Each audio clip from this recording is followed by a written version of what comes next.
अगर आप भी क्लास 10th में हो और साइंस का पेपर, आपके विज्ञान का पेपर 29 फरवरी को है, तो इस वीडियो को जरूर से देखना, क्योंकि इस वीडियो में बहुत सारे ऑब्जेक्टिव क्वेश्चन जो कि आपके एमसीक्यू बहुविकल्पी प्रश्न लेकर आ चुका हूं, और जितने भी क्वेश्चन है सभी मोस्ट इंपॉर्टेंट, बहुत ज्यादा इंपॉर्टेंट क्वेश्चन है। तो इन क्वेश्चन को अच्छे से देखना, अच्छे से समझना, और पूरा सॉल्यूशन के साथ मैं बताऊंगा। और हाँ, वीडियो को मैं आपसे कहता हूँ, वीडियो को लाइक कर दो। क्लास 10th की तैयारी मोबाइल पर स्कूल चैनल पर बहुत अच्छे से मैं करवा रहा हूँ। तो चलो यहाँ पर पहले क्वेश्चन से हम देखना स्टार्ट करते हैं, और जितने भी हैं ये 100% पूछे जाएंगे। बोर्ड परीक्षा में 100% ये क्वेश्चन पूछे जाएंगे।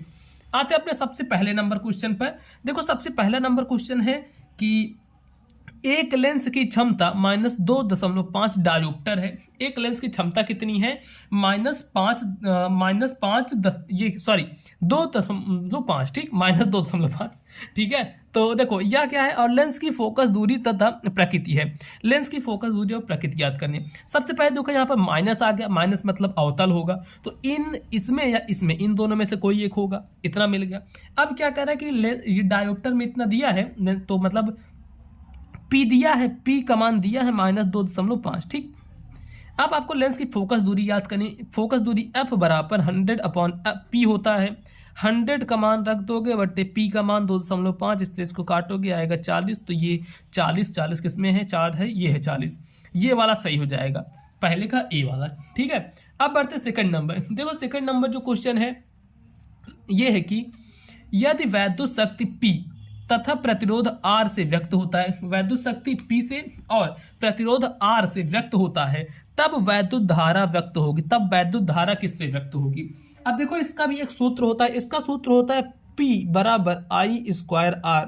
अब यहाँ पर I का मान पूछ रहा है, तो देखो I का मान निकाल दो। सबसे पहले I² को ऐसे ही रखोगे, R को इधर भेजोगे तो P/R हो जाएगा। अब जो स्क्वायर है, इसको अगर स्क्वायर हटाना होगा तो यह रूट आ जाएगा, और यहाँ P/R ऐसे ही रहेगा। तो ये देखो कौन सा है P/R रूट में R/P, ये देखो डी वाला है P/R, तो यह सही हो जाएगा, ठीक, इस तरीके से। अब बढ़ते हैं अपने तीसरे नंबर क्वेश्चन पर। देखो हमारा जो तीसरा नंबर क्वेश्चन है वो है कि प्रकाश की चाल माध्यम 1 व माध्यम 2 में क्रमशः V1 तथा V2 हो, तब माध्यम 1 का अपवर्तनांक माध्यम 2 के सापेक्ष होता है। अब देखो अपवर्तनांक बराबर क्या होता है?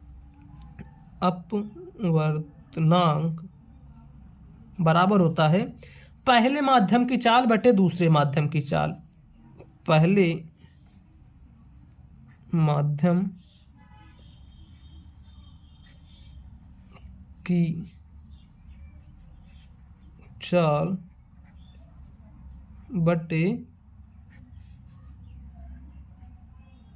दूसरे माध्यम की चाल। समझ लो पहले माध्यम की चाल है V1, दूसरे की है V2, तो V1/V2 ये वाला सही हो जाएगा, ए वाला, ठीक।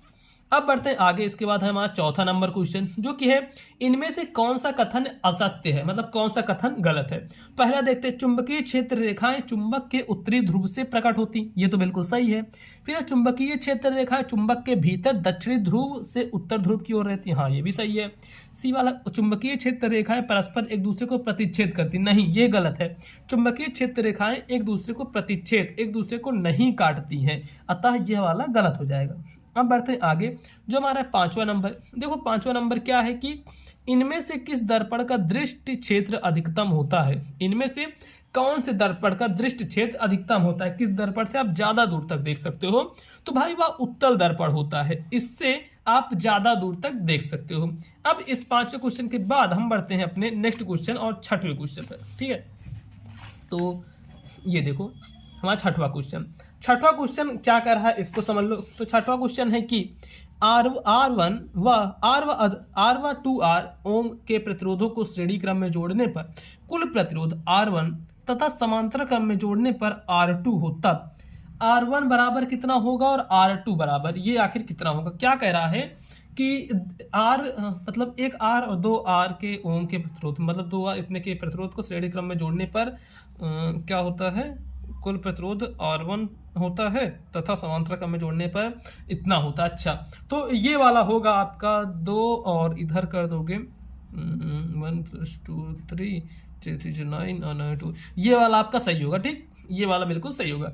अब बढ़ते 7वें नंबर क्वेश्चन पर। जो आपका 7वां नंबर क्वेश्चन है वह है कि धारावाही वृत्ताकार कुंडली में फेरों की संख्या n गुना बढ़ाने पर कुंडली के केंद्र पर बना चुंबकीय क्षेत्र, कुंडली के केंद्र पर चुंबकीय क्षेत्र क्या होता है, वो बढ़ जाता है, n गुना बढ़ता है। कितना गुना, n गुना बढ़ जाता है। फिर है 8वां नंबर क्वेश्चन, जो कि CH3CH2OH का IUPAC नाम है। CH3CH2OH का IUPAC नाम क्या होगा? इसका एथिल एल्कोहल होता है, एथिल एल्कोहल का IUPAC नाम एथेनॉल। यह 8वां नंबर बिल्कुल सही हो जाएगा। अब इसके बाद बढ़ते हैं हम अपने 9वें नंबर क्वेश्चन पर। और जितने भी क्वेश्चन है सारे क्वेश्चन वेरी IMP क्वेश्चन है।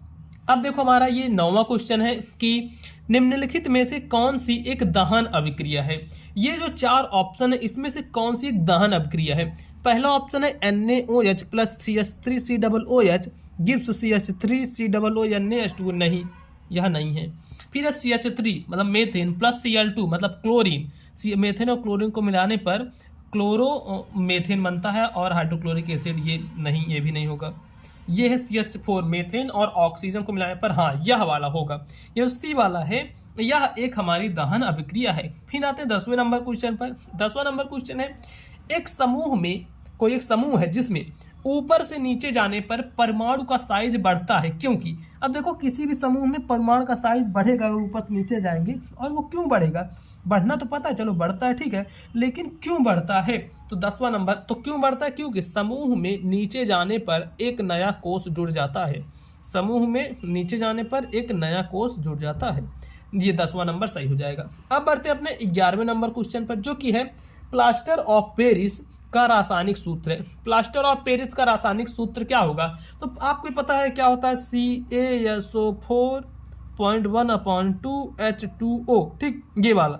अब ये कहाँ पर है? CaSO4.3 नहीं, 2 नहीं, सिर्फ H2O नहीं, 1/2 H2O, हाँ यह सही हो जाएगा, ठीक।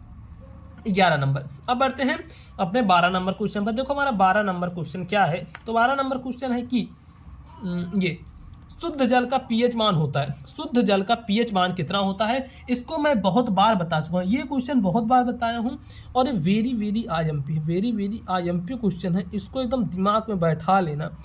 शुद्ध जल का पीएच मान कितना होता है?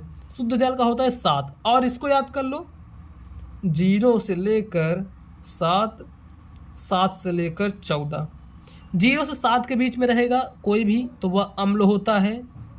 अगर 7 है तो यह होता है उदासीन मतलब पानी, ठीक।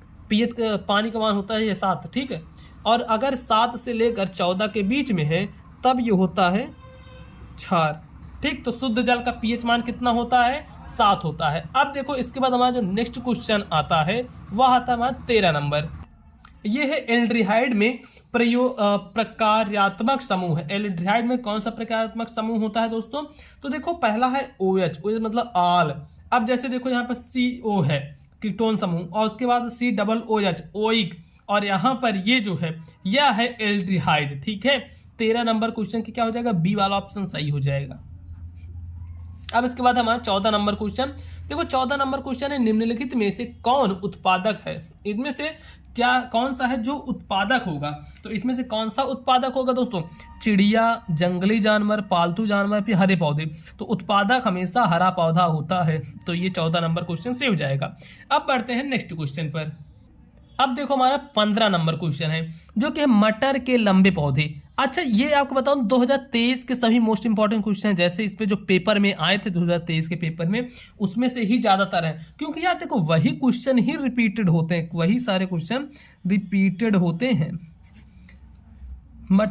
मटर के लंबे पौधे जो कि कैपिटल टी है दोनों, और बौने पौधे स्मॉल टी के मध्य क्रॉस कराने पर प्रथम संतति पीढ़ी में मिलेंगे। क्या मिलेंगे? तो सभी क्या मिलेंगे?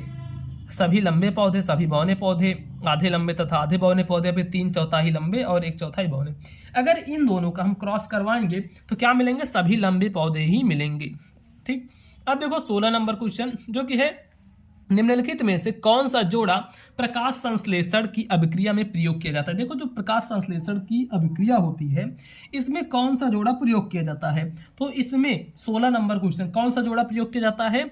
जल और कार्बन डाइऑक्साइड। ये देखो ये वाला प्रयोग किया जाता है।